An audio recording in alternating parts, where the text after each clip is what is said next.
We're almost done with looking at the Quran. I know it's been a long time. We've spent a lot of time looking at different passages, but like I said, I believe it's so important because if you're going to talk to Muslims, you have to have looked into the primary sources. You have to have looked in the Quran. I would encourage you to read the entire Quran, but at least I'm getting your feet wet. I'm helping you to kind of get a taste of some of these passages that are significant for conversations between Muslims and Christians. And the last thing I want to do is I want to look at certain passages in the Quran that demonstrate some mistakes with regards to the stories from the Bible. And the reason I want to do this is because that's kind of, it's important for us to see where human mistakes come into the recitation of the Quran. And especially if you know the Bible stories really well and you understand the historical context, and then you can see how that would have occurred. And I want to point out three basic mistakes that were inserted into the Quran based on a secondhand knowledge of the Bible. And the first one I want to look at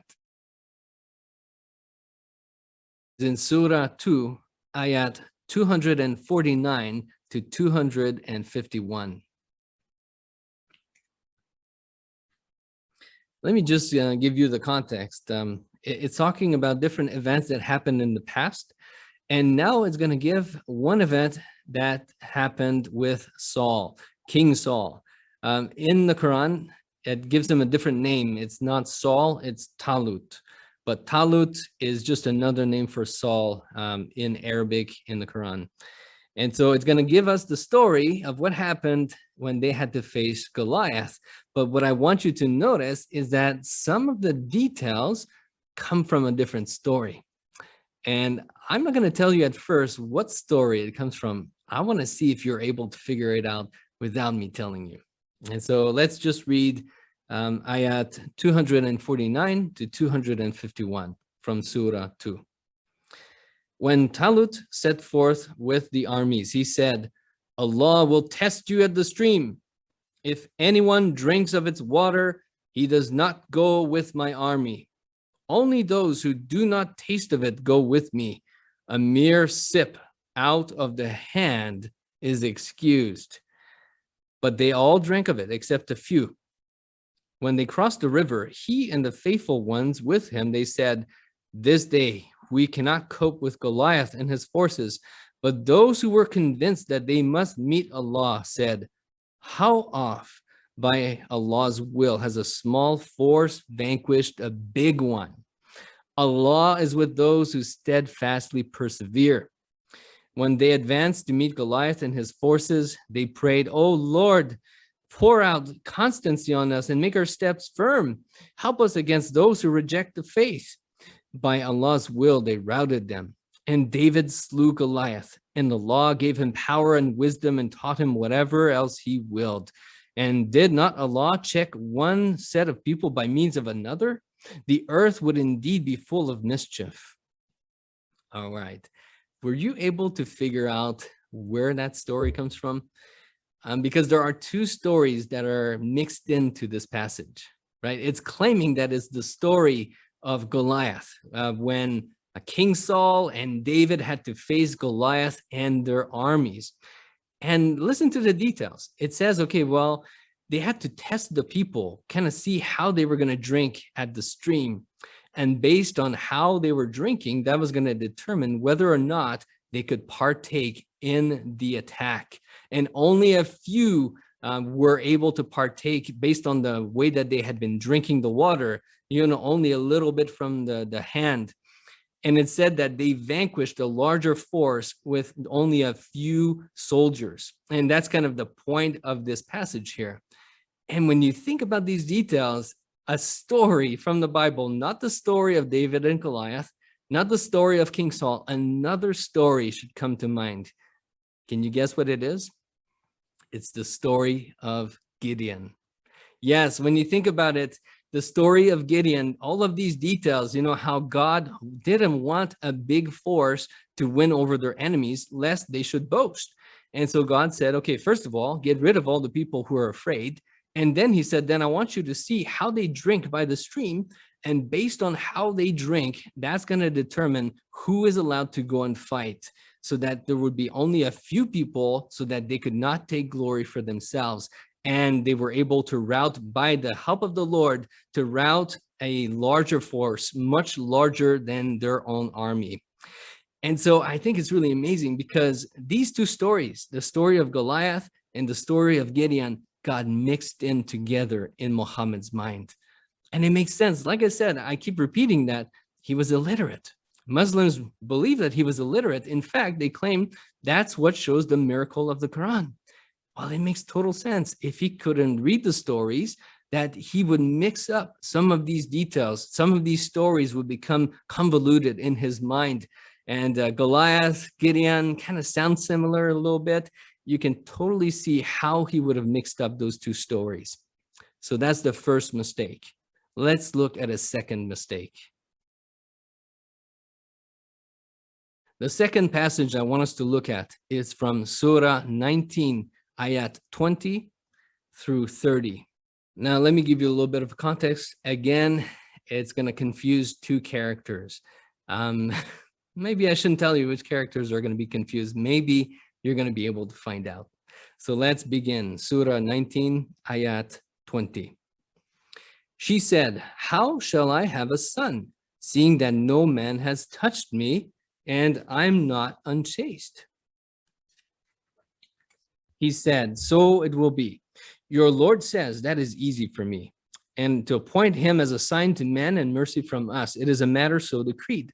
So she conceived him. She retired with him to a remote place. And the pains of childbirth drove her to a trunk of the palm tree. She cried, oh, would that I have died before this.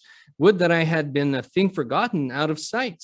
But a voice cried to her from beneath the palm tree, do not grieve, for your Lord has provided a rivulet beneath you. And shake toward yourself the trunk of the palm tree. It will let fall fresh ripe dates upon you. So eat and drink and cool your eye. And if you see any man, say, I have vowed a fast, O Allah most gracious, and this day I will not enter in any talk with any human being. At length she brought the babe to her people, carrying him. They said, O Mary, truly an amazing thing you have brought. O sister of Aaron, your father was not a man of evil, nor your mother an unchaste woman. All right, let's pause here. Okay, I think it's pretty clear who's talking about. We've already addressed this passage before. It's talking about Mary, the mother of Jesus. But here's the problem. It refers to her as the sister of Aaron. Wait a minute. It's a whole different time frame. Aaron was long dead. Aaron, the brother of Moses. Okay, so how could it make such a basic mistake? It's because in Arabic, Mary and Miriam are the same name, Maryam. In Arabic, it's the same word, it's Maryam.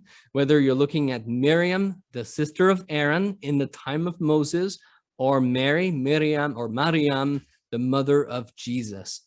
And so, I mean, this is such a basic mistake. We're looking at a mistake in the time frame, like you're looking at Moses, that these events happened maybe 1,500 years before Christ. So you're looking at a huge time gap between those two people, the two Marys, Mary and Miriam. And so again, I believe that that mistake is there because Muhammad did not have access to the text. He couldn't verify the details. He got the details confused. Different stories, different names that were similar got convoluted in his mind. So I think that's a second mistake in the Quran. The final mistake we're going to look at is what the Quran teaches about the Trinity. So it's going to argue that the Trinity is blasphemous, but what you're going to see is that when the Quran begins to define the Trinity, it gets it wrong. It doesn't know what the Trinity is according to Christian doctrine. So look at Surah 5 and Surah 5, ayat 73 through 75. It says, they do blaspheme who say, God is one of three in a Trinity. For there is no God except one God, Allah. If they do not desist from their word of blasphemy, verily a grievous penalty will befall the blasphemers among them. Why do they not turn to Allah and seek his forgiveness? For Allah is oft forgiving, most merciful. Christ, the son of Mary, was no more than a messenger. Many were the messengers that passed away before him. His mother was a woman of truth. They had both to eat their daily food. See how Allah makes his signs clear to them, yet see in what ways they are deluded away from the truth. All right, just pause here. We're going to look at one more ayat. But again, it's saying, okay, don't say that God is one among a trinity. Don't elevate these others alongside Allah. And then it goes into, okay, these Christians have elevated Jesus and Mary. Wait a minute, Mary? It's talking about the Trinity, but it says that Christians worship both Jesus and Mary alongside Allah. Wait, that's not what Christians claim. Christians don't claim that that's the Trinity. See, the Quran believes that the Trinity is Allah, Mary, and Jesus, as opposed to what Christians believe, that the Trinity is the Father, the Son, and the Holy Spirit. And if that's not clear, I want you to look at the same surah, ayat 116. It says, and behold, Allah will say, O Jesus, the son of Mary, did you say to men, worship me and my mother as gods in derogation of Allah? He will say, glory to you. Never could I say that I had no right to say. Had I said such a thing, you would indeed have known it. You know what is in my heart, though I do not know what is in yours, for you know in full that which is hidden. It's very clear. I think there's no doubt. Basically, Muhammad believed that the Trinity was Allah, Mary, and Jesus. Why did he believe that? You get some passages like the Great Commission, where it talks about baptizing people in the name of the Father, the Son, and the Holy Spirit. You get other passages like in 2 Corinthians 13:14, where there's a Trinitarian blessing given to God's people. But all in all, you don't get a lot of formulations of the doctrine of the Trinity. However, the doctrine of the Trinity was adopted very early on.